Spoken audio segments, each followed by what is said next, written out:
আল্লাহ নবী কাছে থেকে দাঁড়িয়ে গেলেন। আল্লাহ নবীর সামনে থেকে দাঁড়িয়ে গিয়ে হযরত আলী রাদিয়াল্লাহু তাআলা আনহুর চোখেতে লালা শরীফ লাগিয়ে দেন। হযরত আলী রাদিয়াল্লাহু তাআলা আনহু চোখ দুটো খুলে দেখেছেন। সর্বপ্রথম অন্য কিছু দেখে না, আল্লাহ নবীর নূরের চাঁদ মুখখানা দেখেছিলেন। জোরে বলুন সুবহান।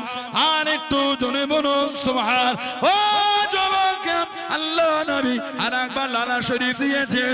আল্লাহ নবী খায়বারের জমিনে চলে গেলেন। খায়বারের বীর বিজয় সেনাপতি হযরত আলী রাদিয়াল্লাহু তাআলা আনহু আল্লাহ নবী রাত্রিতে আওয়াজ দিয়ে দেন, ও আগামীকাল সকালে আমি এমন একজনকে ঝান্ডা দেবো, আমি এমন একজনকে পতাকা দেবো, আল্লাহ রাব্বুল আলামিন জান্নাতে খায়বার ফাতে দিয়ে দেবে, যাকে ঝান্ডা দেবো।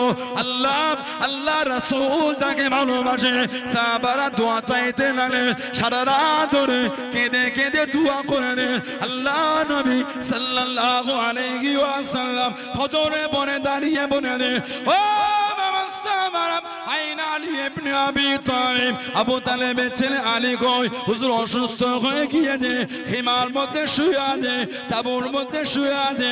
আল্লাহ নবী ডাক দিয়ে দেন, আসসালামু আলাইকা ইয়া রাসূলুল্লাহ হাবিবাল্লাহ। আল্লাহ নবী ঝান্ডাটা হাতে উঠিয়ে দেন। হযরত আলী জানিয়ে দেন, আল্লাহ পাকের নবী হুজুর বিয়াতি মাফ করুন, চোখেতে দেখতে পাই না, আমি যে অসুস্থ হয়ে গিয়েছি। আল্লাহ নবী লালা শরীফ নিয়ে ওনার চোখে লাগিয়ে দেন। আল্লাহ রাব্বুল আলামিন ওনার অন্তর চোখে ভালো করে দিলেন। জোরে বলুন সুবহান। আর একটু জোরে বলুন সুবহান। হুজুর চোখে দেখতে পায় না, হুজুর লালা শরীফ দিয়েছেন, ওনার চোখের বিমার আল্লাহ ভালো করে দিয়েছেন। জোরে বলুন। আল্লাহ নবী লালা শরীফ আর একবার দিয়ে দোয়া করেছিলেন। ইসলামের দ্বিতীয় যুদ্ধ তৃতীয় হিজরি, ইসলামের দ্বিতীয় যুদ্ধ তৃতীয় হিজরি ওহদ। এই ওহদের যুদ্ধে আমার হুজুরের সাহাবী ছিলেন হযরত কাতাদা বিন নুমান রাদিয়াল্লাহু তাআলা। বাইহাকি শরীফের রওয়ায়াত এসেছে, কাতাদা বিন নুমান ওই যুদ্ধ করতে গিয়ে চোখ বার হয়ে ঝুলে গেছিল। আল্লাহ নবী সাল্লাল্লাহু আলাইহি সাল্লামের কাছে গেলেন, হুজুর বলেন দোয়া করব, ভালো হবে না? ছেড়ে দিয়ে আখিরাতের জন্য ভালো না, হুজুর দোয়া করে দেন। হুজুর এই চোখটা ধরে উঠিয়ে ধরে হুজুর দোয়া করলেন। কাতাদা বিন নুমানের চোখকে আমার আল্লাহ ভালো করে দিলেন। কাতাদা বিন নুমান হুজুর বলছে, বাইহাকি শরীফে বর্ণনা হয় যে যেই চোখটা ভালো ছিল, ওর চাইতে যেই চোখে হুজুর হাত দিয়ে দোয়া করেছে, ওই চোখটাই আমি আরো ভালো দেখতে পেতাম। যদি বললেন না সুবহানাল্লাহ। আমরা হুজুরের মাকামই জানি না। হুজুরের সবথেকে বড় শান হলো কোরআন শরীফ। সুবহানাল্লাহ বলেন। হুজুরের দরজাই জানি না। হুজুরের সাহাবী ছিলেন হযরত হুযায়ফা ইয়ামানি রাদিয়াল্লাহু তাআলা। ওনার আব্বার নাম হলো ইয়ামান বলে উনি পরিচিত ছিলেন। আর ওনারা ইয়ামান দেশ থেকে এসে হুযায়ফা ইয়ামানি রাদিয়াল্লাহু তাআলা, জানার কাছে আমার নবী একটা লিস্ট দিয়েছিলেন। কিসের লিস্ট? মুনাফিকের লিস্ট। হুযায়ফা ইয়ামানি রাদিয়াল্লাহু তাআলা, আল্লাহর নবী ওনাকে মুনাফিকের লিস্ট দিয়েছিলেন। হ্যাঁ হুযায়ফা ইয়ামানি, এই লিস্ট তোমাকে বলে দিলাম, কারোর কাছে প্রকাশ করো না। আমার হুজুরের বিশাল শরীফের পরে কেউ ইন্তেকাল হলে সাহাবারা অপেক্ষা করতেন যতক্ষণ হুযায়ফা ইয়ামানি জানাজায় না যেতেন, কোন সাহাবা যেত না। কেন? সাহাবারা মনে করতেন এই লোকটার নাম মুনাফিকের লিস্টে আসে না, না ওটা হুযায়ফা ইয়ামানি জানি রাসূল ওনাকে বলেছেন, উনি জানাজায় গেলে যাওয়া হবে, না গেলে হবে না। হুযায়ফা ইয়ামানিকে হুজুর এই মুনাফিকের লিস্ট দিয়েছিলেন। কিতাব এসেছে ওনার বাড়িতে এক তারিখে গিয়ে ওমর ফারুক আওয়াজ দিচ্ছেন, খলিফাতুল মুসলিমিন ইসলাম জাহানের তৃতীয় খলিফা আওয়াজ দিলেন। খুলে দেখছে খলিফাতুল হুজুর আপনি? বলল তো আমি আপনার কাছে চলে যাব। উনি বললেন না। হুজুর কি মনে করেন? হুজুর বলে, হুযায়ফা তোমাকে যে আল্লাহর নবী মুনাফিকের লিস্টটা দিয়েছে, আমি ওমরের জানার ইচ্ছা হয়েছে, ওই লিস্টে আমি ওমরের নাম নাই তো। হুযায়ফা তোমাকে যে নবী পাক মুনাফিকের লিস্টটা দিলেন, ওই লিস্টে আমি ওমর আমার নাম নাই তো। আমি ওমরের বড় চিন্তা হয়, ওই জন্য আমি তোমার কাছে জানতে এসেছি। হযরত হুযায়ফা ইয়ামানি রাদিয়াল্লাহু তাআলা বিভিন্ন হাদিস শরীফের কিতাব তিরমিজি শরীফে এসেছে, মুসনাদ আহমদ ইবনে হাম্বল এসেছে, খুজাইমা ইবনে খুজাইমা এসেছে, মাজমাউজ জাওয়ায়েদ তাবরানি এসেছে, হাইসামি মাজমাউজ জাওয়ায়েদ এসেছে। হুযায়ফা ইয়ামানি ওনার মাকে বলছে, আম্মা কতদিন নবী পাকের দরবারে যায়, যদি একটু অনুমতি দিতেন হুজুরের দরবারে যেতাম, আর হুজুরের পিছনে মাগরিবের নামাজটা পড়তাম, আমার আর আপনার মাগফিরাতের দোয়া চেয়ে আসতাম। সুবহানাল্লাহ বলে। নবী পাকের দরবার ফাতাইতু নবী সাল্লাল্লাহু আলাইহি ওয়াসাল্লাম ফাসাল্লাইতু মা'আল মাগরিব, হুজুরের দরবারে এলে হুজুরের পিছনে মাগরিবের নামাজ পড়লেন। ফাসাল্লা হাত্তা সাল্লাল ইশা, হুজুর ওই মাগরিব পড়ে নামাজ পড়তে পড়তে ইশার সময় হয়ে গেছে, সুন্নাত পড়তে পড়তে নফল ইশা হয়ে গেছে, উনি হুজুরের কাছে বসে আছে। কেন? কতদিন হুজুরের সঙ্গে মোলাকাত নাই, মোলাকাত করবে, নিজের আর মায়ের মাগফিরাতের দোয়া চাইবে। আল্লাহ নবী সাল্লাল্লাহু আলাইহি ওয়াসাল্লাম হুম্মান ফাতালা ফাতাবিতু ফাসামিয়া সাউতি হুম্মান ফাতালা, আল্লাহ নবী ঈশার নামাজ পড়ে হুজুর উঠে হাঁটা শুরু করলেন। ফাতাবিতু, উনিও আমার হুজুরকে ফলো করছেন, তবে অনুসরণ করছেন। কারণ সানাউল্লাহ সিদ্দিকী স্টেজ থেকে নেমে যদি মাদ্রাসায় উঠতে চায়, পিছনের ভাইটা যদি আমার সাথে মোলাকাত করতে যায়, ওনাকে জোরেই আসতে হবে। কেন? তা না হলে আমাকে ধরতে হবে না, আমি তো উপরে উঠে যাবো। তো হুযায়ফা ইয়ামানি উনি দূরে ছিলেন, হুজুর যখন উঠে হুজরা শরীফের দিকে যায়, একটু দ্রুত হাঁটা শুরু করলেন। ফাসামিয়া সাউতি, সামিয়া ইয়াসমা মানে শোনা, ওনার এই চলার আওয়াজ আমার নবী পাকের নূরের কান মুবারকে চলে গেল। আল্লাহ নবী মুখটা ঘুরিয়ে বলছে, মান হাজা, পিছনে কে? উনি যে বলেন আনা হুযায়ফা, উনি বলার আগে নবী বলছে, হুযায়ফা তো, তুমি হুযায়ফা। সুবহানাল্লাহ বলে। আল্লাহ নবীকে তো মুখ ঘোরাচ্ছেন না, জোরে বলবেন না সুবহানাল্লাহ। হুযায়ফা তো, বলতো নাম, হ্যাঁ ইয়া রাসূলুল্লাহ, আমি হুযায়ফা। আমার নবী বলে, মা হাজাতুকা, হুযায়ফা কি মনে করে এলে, কি পরিচয়? উনি যে বলে, হুজুর মায়ের আর আমার মাগফিরাতের দোয়া। উনি বলার আগে আমার নবী বলেন, গফরাল্লাহু লাকা ওয়া লি উম্মিকা, হুযায়ফা যাও, আল্লাহ তোমাকে maaf করে দেন, তোমার মাকে maaf করে দেন। আর কে জলে বললেন না, মানে মাকে যেটা ঘরে বলে এলেন, যেটা বলবে বলে মাগরিব থেকে ঈশা হয়ে গেছে, ওটা হুজুরকে বলার আগে হুজুর নিজেই বলছেন, গফরাল্লাহু লাকা ওয়া লি উম্মিকা, হুযায়ফা যাও, আল্লাহ তোমাকে maaf করে, তোমার মাকে maaf করে দেন। জোরে বলে। আমরা হুজুরের মাকামই বুঝি না। হযরতে শের খুদা আলী মুর্তদা রাদিয়াল্লাহু তাআলা ইসলাম জাহানের চতুর্থ খলিফা, দিনের জন্য যে কুরবানি দিয়েছেন, ইসলামের জন্য যে কুরবানি উনি দিয়েছেন, আল্লাহু আকবার। 40 হিজরি 21 রমাদান ফজরের নামাজ ইমামতি অবস্থা ওনাকে তলোয়ারে আঘাত করা হয়েছিল। মুনাফিকেরা যে ক্ষতি দিনের করেছে, আজও করছে। আমাদের বাড়ির ছেলেগুলো বড় আবেগ, কিছু দেখলে হই হই করে ফেলে। কত কয়েক মাস আগে সব গাড়ি ভাড়া করে করে ছুটেছিল, কোথায় গেছিল বলবো না, এটা শূন্যস্থান আপনারা পূরণ করলেন, সব বলতে হয় না। যেতে পেরেছে মনে করতে পারো না, রাগ করছেন আপনারা? যেতে পেরেছে মনে করতে পারেন না। এখন কি বারো হলো, কঠিন ষড়যন্ত্র লুকিয়ে আছে এর মধ্যে। সব গাড়ি ভাড়া করে ছুটছে, দাঁড়াও, কিছু হলে আলহামদুলিল্লাহ হবে, যাবো, কি আছে, কিছু হলে যাবো, দাও, ওটা হতে দাও। তার আগেই হই হই করছো, তার আগেই হই হই, কি বার হলো লাস্ট পর্যন্ত? সব আমাদের আবেগ আর প্রেম আর ভালোবাসা গুলো কিনে খেলা চলছে, এগুলো আমাদের মাথায় ঢোকে না। মুনাফিক আজও দিনের মধ্যে ক্ষতি করে যাচ্ছে। সব জায়গায় আবেগ হতে হয় না, দিনের কিছু কাজ আলহামদুলিল্লাহ। এই মাদ্রাসা আলহামদুলিল্লাহ বলে, এত বড় প্রতিষ্ঠান। আমি তো বছর 3-4 আগে ওই পাড়ায় এসেছিলাম, তো তখন উপরটা মনে ছিল না, মনে হচ্ছে এইখানটায় ঢালাইয়ে ছিল না, মনে হচ্ছে এত সুন্দর ছিল না। ওই কোন দিকটা গাড়ি রেখেছেন, একটা মাছ ছাত্ররা খেলাধুলা করছিল, একটু ভাঙানো ছিল, রাস্তাঘাট এত ভালো ছিল না। এখন কত সুন্দর হয়েছে মাদ্রাসার উপরটা, হলো প্লাস্টার হয়েছে, রং হয় না। আল্লাহ পাক সহজ করে দেন, আল্লাহুম্মা আমিন। সবই তো আপনারা দিয়েই করছেন, ঠিক না? সবাই মিলে দিয়ে আল্লাহ করিয়ে নিচ্ছে। একটা জিনিস চোখে দেখছি আলহামদুলিল্লাহ, কিন্তু কিছু না হবার আগে তো আবেগ কেন? রেজাল্ট কি বার হলো? মুনাফিক, ওর নাম ছিল হযরত শের খুদা আলী মুর্তদা রাদিয়াল্লাহু তাআলা বিন আব্দুর রহমান বিন মুনজিম। তার জীবনী পড়লে পাবে, চোখ বন্ধ থাকলে জবানটা আল্লাহ আল্লাহ জিকিরে কাঁপতো। এই রকম একজন মুনাফিক, চোখ বন্ধ থাকলো জবান নড়তো। তলোয়ার কে খাঁচ কেটে বিষ ঢুকিয়েছিল। কেন? হুজুরের জামাতাকে মারবে বলে। হযরত আলীকে শহীদ করবে। এই তলোয়ার আঘাতে যদি শহীদ না হয়, যেখানে মারবো ওখানে কেটে রক্ত বার হবে, ওই রক্তর সাথে বিষ মিশে গেলে হযরত আলীর শরীরের গোশত পচিয়ে দেবে। হুজুরের জীবনে পড়লে পাবেন শহীদ হবার আগে এই গোশত খসে খসে পড়ে যাচ্ছিল। আহা, এত কঠিন বিষ ছিল। আমার হুজুরের জামাইল হুজুর নিজে বলেছেন, আলী তোমার আর আমার সম্পর্ক হলো মুসা আর হারুন আলাইহিস সালামের মতন। বললেন না সুবহানাল্লাহ। যেমন আল্লাহর দ্বীন প্রচার করতে গিয়ে মুসা আলাইহিস সালামকে হারুন আলাইহিস সালাম সহযোগিতা করেছিলেন। আল্লাহ আমি নবী, আমাকে দ্বীনের প্রচারের জন্য আল্লাহ তোমাকে পাঠিয়ে আল্লাহ আমার দ্বারা সহযোগিতা করাচ্ছে আমাকে, যদি বলবেন না ওই রকম সম্পর্ক তোমার না আমার, আল্লাহ নবী নিজে বলেছেন। সেই হযরত আলী, হযরত আবু বকর, হযরত ওমর, হযরত উসমান রাদিয়াল্লাহু আনহুম আজমাইন, এই তিন হুজুরের খিলাফতের কেন্দ্র ছিল মদিনা শরীফ। হযরত আলী মুর্তদা ওটা চেঞ্জ করে করলেন কুফা। 40 হিজরি 21 রমাদান ফজরের নামাজ উনি মসজিদে যাচ্ছেন, কুফা জামে মসজিদ, ইমামতি করবে।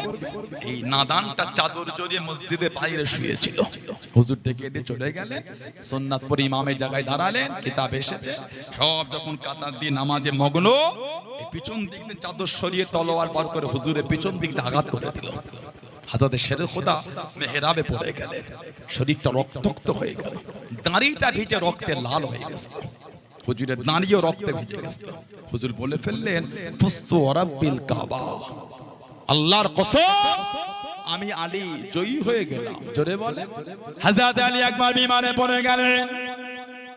ও যুবকেরা, ও আমার মুরব্বি বাপ জানেরা, মায়েরা, বোনেরা, মুগিয়াম, আল্লাহ নবী সাল্লাল্লাহু আলাইহি ওয়াসাল্লাম ওনার বাড়িতে চলে গেলেন। হযরত আলী দাঁড়াতে পারলেন না, হযরত আলী উঠতে পারলেন না।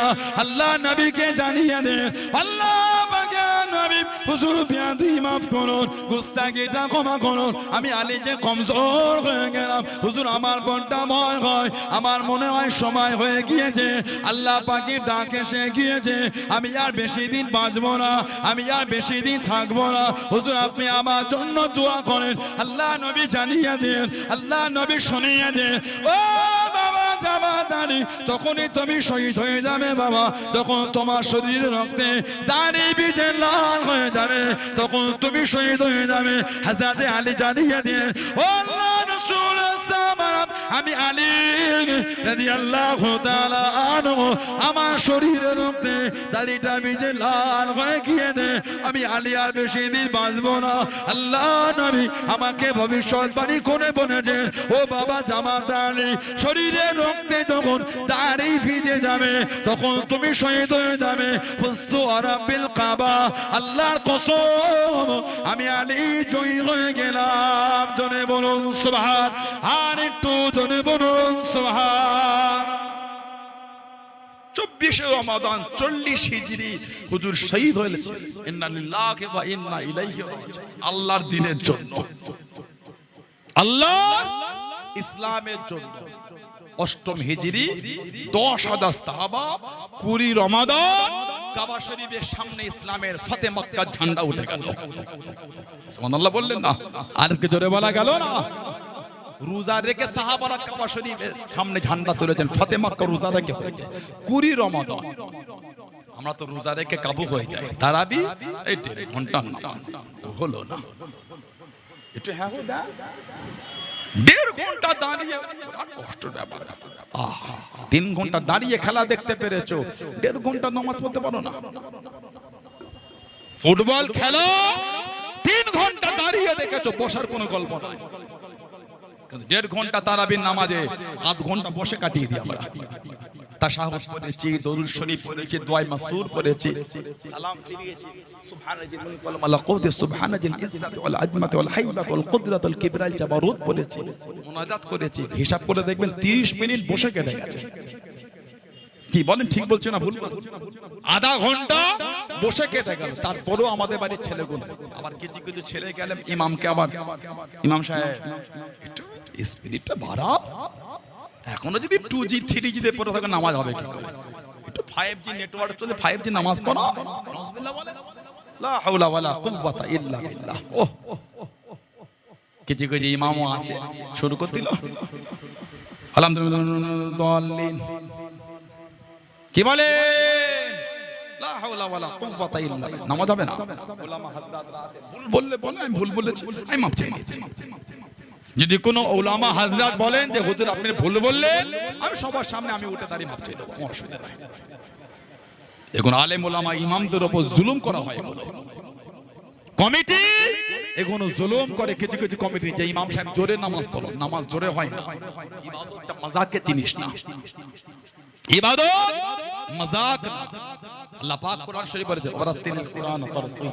কোরআন শরীফ শুদ্ধ সহকারে তারতিল সহ কোরআন শরীফ আদায় করতে হবে। জোরে বলে একই নামাজ আলহামদুলিল্লাহ, আমি একই নামাজ, নাউযুবিল্লাহ মিন যালিক।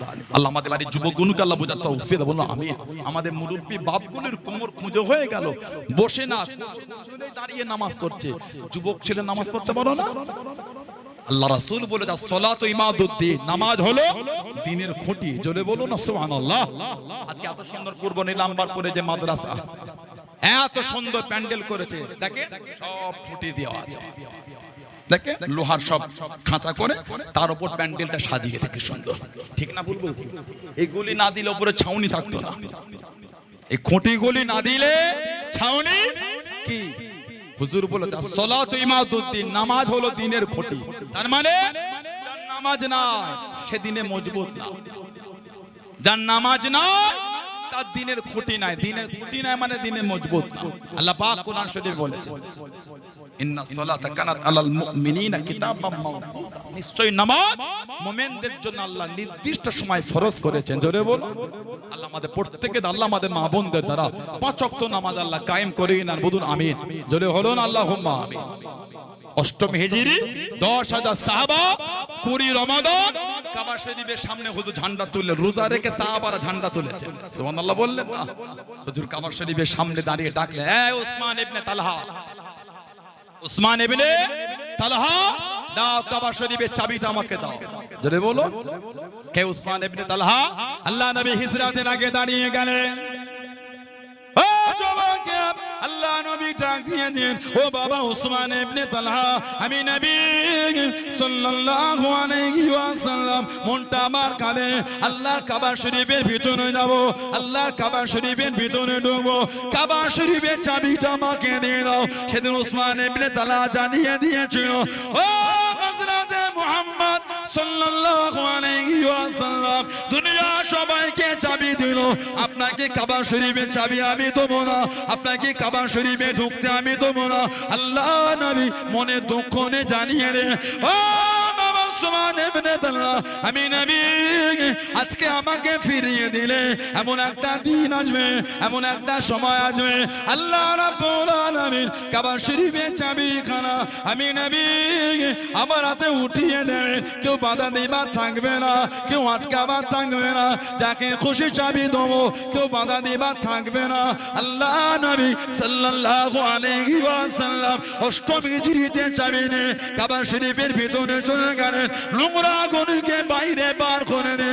আল্লাহ নবী নামাজটা আদায় করে কাবা শরীফের বাইরে দাঁড়িয়ে ডাক দিয়ে দে, ও বাবা উসমান ইবনে তালহা, সেদিনের কথা কি মনে পড়ে? সেদিনের কথা কি স্মরণ হয়? আমি নবী সাল্লাল্লাহু আলাইহি ওয়াসাল্লাম আমাকে ফিরিয়ে দিলে, আমাকে কাবা শরীফের চাবি তুমি দাও না। আল্লাহ রাব্বুল আলামিন কাবা শরীফের চাবিখানা আমার হাতে মিলিয়ে দেন, আমার হাতে উঠিয়ে দেন, আমি নবী যাকে খুশি চাবি দেবো, বাধা দিবার কেউ থাকবে না, আটকাবার কেউ থাকবে না। ও বাবা উসমান ইবনে তালহা, আমি রাসূলুল্লাহ আজকে দিনে দে আল্লাহ পাকের কাবা শরীফের চাবিখানা তোমার হাতে উঠিয়ে দিলাম। জোরে বলুন সুবহান, আর একটু জোরে বলুন সুবহান। ও বাবা উসমান ইবনে তালহা, আমি রাসূলুল্লাহ জানিয়ে দিলাম, আল্লাহ রাব্বুল আলামিন কিয়ামত পর্যন্ত কাবা শরীফের চাবিখানা তোমার হাতে, তোমার খানদানের হাতে রেখে দেবেন। জোরে বলুন সুবহান, আর একটু জোরে বলুন সুবহান। সেই দিন ফিরিয়েছিলে চাবি আল্লাহ দিয়েছে, ধরো তোমাকেই দিলাম, আর কিয়ামত পর্যন্ত তোমার খানদানের হাতে আল্লাহ চাবি রেখে দেবে। উসমান ইবনে তালহা বলছেন, হুজুর যখন চাবি আমাকে দিচ্ছে আমার মনে হচ্ছে আমার হাতে চাবি নয়, আল্লাহ আমার অন্তরে ঈমানের নূর দিয়ে দিচ্ছে। অষ্টম হিজরিতে মুসলমান করে তিনজন দল বেঁধে গিয়েছিল, হযরত খালিদ বিন ওয়ালিদ, হযরত উসমান ইবনে তালহা আর হযরত আমর ইবনুল আস রাদিয়াল্লাহু আনহুম আজমাইন। হযরত খালিদ বিন ওয়ালিদ জীবনের 150 বেশি যুদ্ধে সেনাপতির দায়িত্ব পালন করেছেন, একটা তো হারেন না, আল্লাহ প্রত্যেকটাই জয়ী করেছেন। চলে বললেন না, যে টুপিটা মাথায় দিয়ে যুদ্ধ করতেন, ওই টুপিটা আমাদের নবী পাক সাল্লাল্লাহু আলাইহি সাল্লামের নূরের বাদান শরীফের চুল শরীফ ওই টুপির মধ্যে জড়ানো থাকতো, ওই টুপিটা উনি মাথায় দিয়ে যুদ্ধ করতেন। জোরে বলো। আর কিতাব আছে আল্লামা হাফিজ ইবনে কাসির রাহমাতুল্লাহ আলাইহি লিখেছেন আল বিদায়া ওয়ান নিহায়া, উলামা হযরতরা জানেন। আল্লামা হাফিজ ইবনে কাসির রাহমাতুল্লাহ আল বিদায়া ওয়ান নিহায়া বলে কিতাবে লিখেছেন, এই দিনের ঝান্ডালে সাহাবাদের একটা দল চলে যাচ্ছে দিনের প্রচার করতে করতে। এই সাহাবাদের কাতার চলে গেছে দরিয়ায় দাজলা, এই ইংলিশ নদীর ওখানে জোয়ার চলছে, নদীর পানি পুরো ফুলে ফেপে, নৌকা নাই, বোট নাই, স্টিমার নাই, কিচ্ছু নাই যে পার হবে দরিয়ায় দাজলা। ইতিহাসে এসেছে আপনার হালাকু খাঁ, চেঙ্গিস খাঁ নাম শুনেছেন? পৃথিবীতে লক্ষ লক্ষ মুসলমানদের শহীদ করেছে এই হালাকু খাঁ, চেঙ্গিস খাঁ। আমি গত ডিসেম্বর মাসে 27 তারিখ 28 তারিখ করে ওই মধ্য এশিয়ার একটা দেশের নাম হলো উজবেকিস্তান, এই সামারকান্দ শহরে একটা বড় কবরস্থান যেটাকে বলা হয় শাহে জিন্দা, শাহে জিন্দা এই নামে পরিচিত। ওই কবরস্থানে শুয়ে আছেন আমাদের নবী পাক সাল্লাল্লাহু আলাইহি সাল্লামের নিজের চাচার ছেলে, ওনার নাম হলো হযরত কুসুম বিন আব্বাস রাদিয়াল্লাহু আনহু। হযরত আব্বাস হুজুরের ছেলে হযরত কুসুম, যিনি সব সময় আমার নবী পাকের সাথে থাকতেন। আল্লাহ নবী সাল্লাল্লাহু আলাইহি সাল্লামকে রওজা শরীফে রেখে সর্বশেষ যিনি বার হয়েছিলেন ওনার নাম হলো হযরত কুসুম রাদিয়াল্লাহু আনহু। আল্লাহ দ্বীনের প্রচার করতে গিয়ে উনি ওইখানে চলে গিয়ে শহীদ হয়ে গেছিলেন। ওনার মাজার জিয়ারত করতে গেলাম, হুজুরের সাহাবী রাসূল ওখানে মোটা কাঠ দিয়ে আগেখানে সেই মাজারটা করা আছে, কাঠ দিয়ে ওই শয়তান এই চেঙ্গিস খাঁ ওইখানে ওর খানদান ওই মাজারে আগুন ধরিয়ে দিয়েছিল। ওই সব পুড়েছে, কাঠটা কালো হয়ে আছে কিন্তু কাঠটা পরে নষ্ট হয়নি, ওই কাঠটা আজও ওইভাবে আছে। বলুন না সুবহানাল্লাহ। দরিয়ায় দাজলার পার কেটে দিয়েছিল, ইরাককে পুরো পানিতে ডুবিয়ে দিয়েছিল।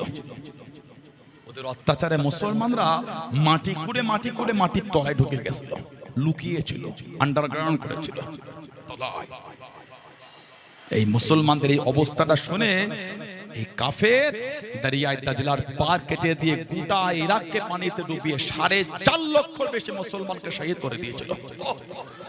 4.5 লক্ষর বেশি মুসলমান, লা হাওলা ওয়ালা কুওয়াতা ইল্লা বিল্লাহ। এই নাদান যেখানে মুসলমান পেত সেখানে শহীদ করত।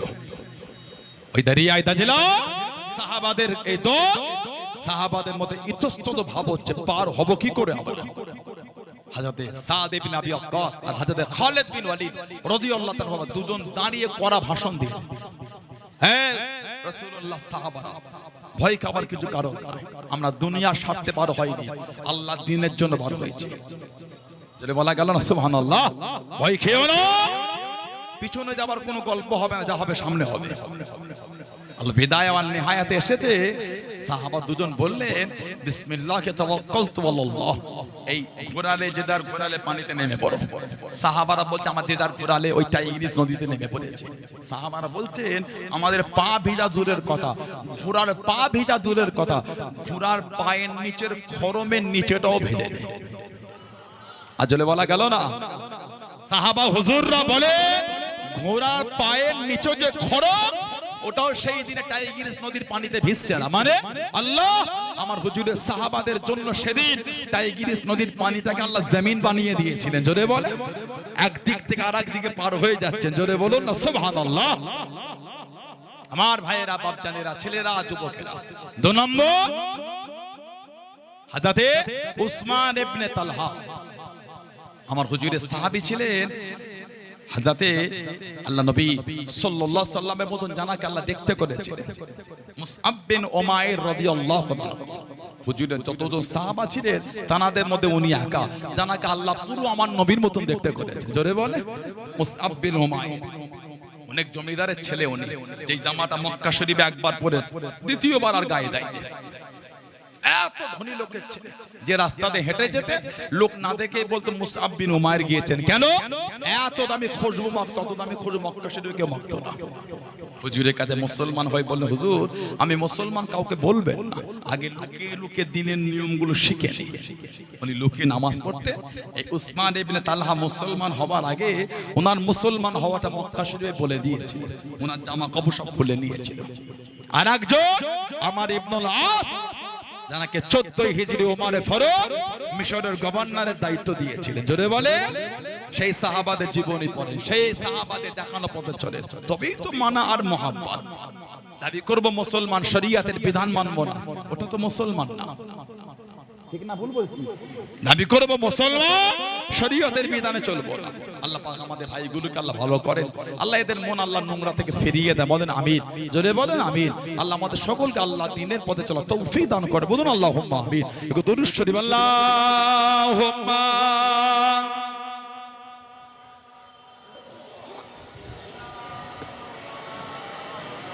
শুরু করব না, তারপরে বলবো, তারপরে শুরু করব। আচ্ছা আল্লাহুম্মা সাল্লি আলা।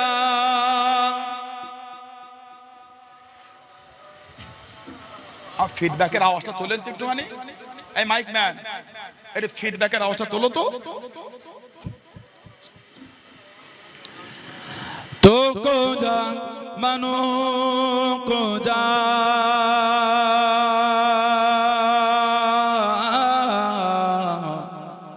तो को जा मनु को जा, तो को जा मनु को जा,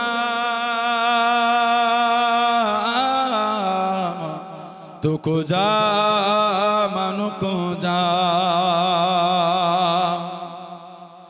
तो अमीर हरम में फकीर आजम, तो अमीर हरम में फकीर आजम, तेरे गुण और लब में तलब की तलब, तेरे गुण और लब में तलब की तलब, तो अता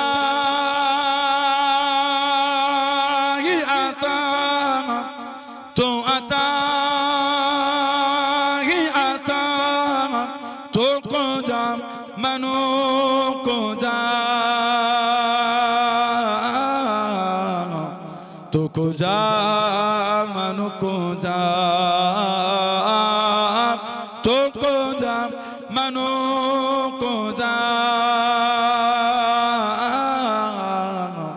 तो को जा मनु को जा।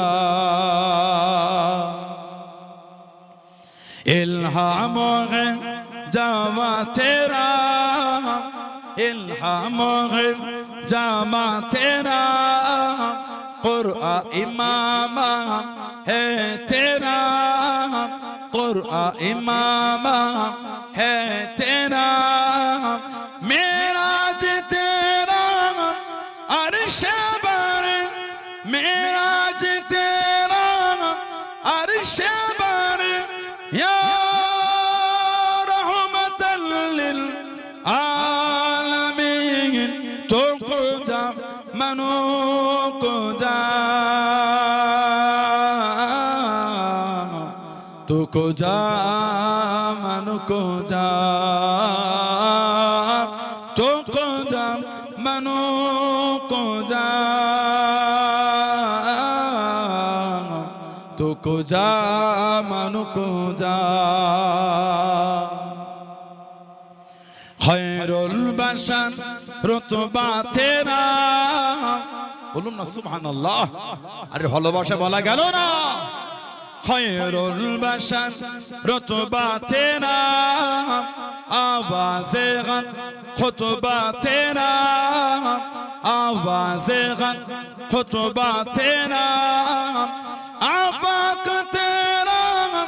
शमाए आफाक तेरा शमाए साई से जिब्रील ले या रहमतल लिल आलमीन तो को जा मनो को जा तो को जा मनो को जा तो को जा मनो को जा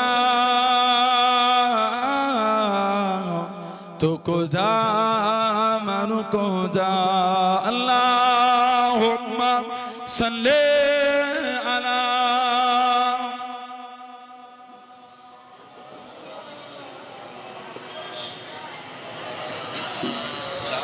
ना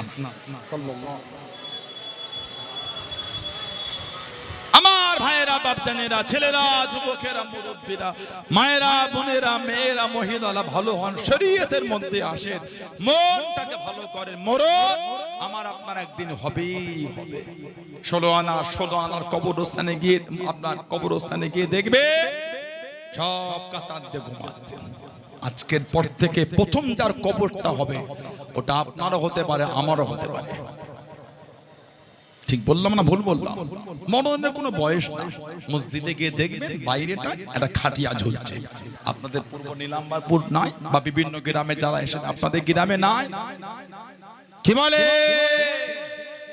নাই আপনাদের ওখানে সব জায়গায় আছে খাটিয়া সব গ্রামে আছে সব গ্রামে খাটিয়া গিয়ে দেখবেন আপনাদের গ্রামেরটা কাঠের না স্টিলের স্টিল তো মোটা পাত দিয়ে স্ট্রাকচার বডি করা আছে কাছে গিয়ে দেখবেন ঝুল হয়ে গেছে কেন বলেন তো অনেকদিন ব্যবহার হয়নি মানে এলাকায় অনেকদিন কেউ ইন্তেকাল আল্লাহ আমাদের প্রত্যেকের হায়াত দেয় বলুন আল্লাহুম্মা আমিন ওই মোটা পাতে এইভাবে আঙুল দিয়ে টানবেন হাতে ঝুল লেগে গেল আপনার ধুলো লাগবে ঝুল লাগবে আপনি জানেন ওই খাটটা আজকের পর থেকে প্রথম যার জন্য ব্যবহার হবে ওটা আপনিও হতে পারেন আমিও হতে পারি মরণের কোনো বয়স না আল্লাহ ডাকলে লাব্বাইক চলে যাবে হয়তো জীবনের শেষ ওয়াজ এটাই শুনে ফেললে হয়তো জীবনের শেষ ওয়াজ এটাই হয়ে গেল আল্লাহ আল্লাহ তবে মওতের দোয়া চাইতে না হায়াতের দোয়া চাইতে হয় কেন যাতে করে বেশি বেশি আল্লাহর ইবাদত বান্দেগি করা যায় আল্লাহ আমাদের প্রত্যেকের হায়াতে বরকত দেন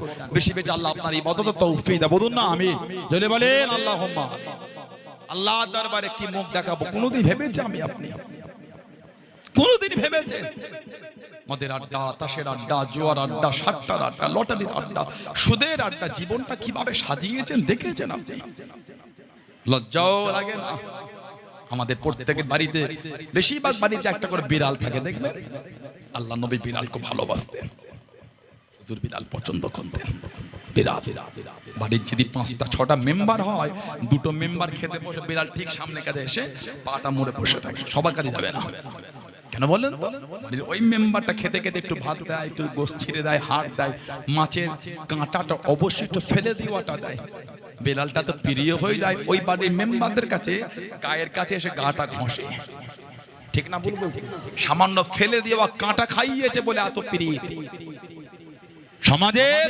চায়ের দোকানগুলো গিয়ে দেখবে কিছু কিছু কাস্টমার এলে ওই দোকানের কাছে কুকুর ঘুরঘুর করছে সবার কাছে যাবে না কেন বলেন তো ওই 5 জন 7 জন ভাই গ্রামের আছে 50 পয়সা 1 টাকার বিস্কুটটা ভেঙে কুকুরটাকে দেয় 50 পয়সার বিস্কুট খাইয়েছে বলে কুকুরটা কত ভালোবেসে ফেলেছে সবাইকে চিল্লালো ওনাকে চিল্লাবে না আল্লাহ আমাদের মাথা থেকে পা পর্যন্ত এত সুন্দর করে সাজিয়েছে আল্লাহ এত রিজকে বরকত দিয়েছেন একটু কি চক্ষু লজ্জাও লাগে না আল্লাহর ইবাদত থেকে নিজেকে সরিয়ে রাখি কি করে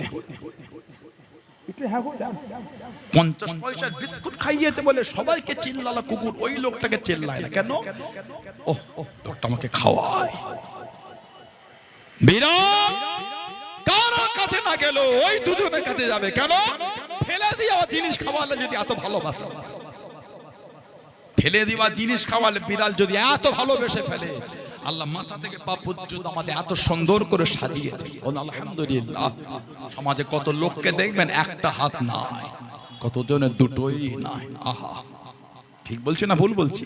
কতজনের এক পা নাই তো কতজনের দুটোই নাই, কতজনের দুটো হাতও নাই দুটো পাও নাই। ও মাথা থেকে কোমর পর্যন্ত সেই ডানাটা কতজনের ব্যাকা।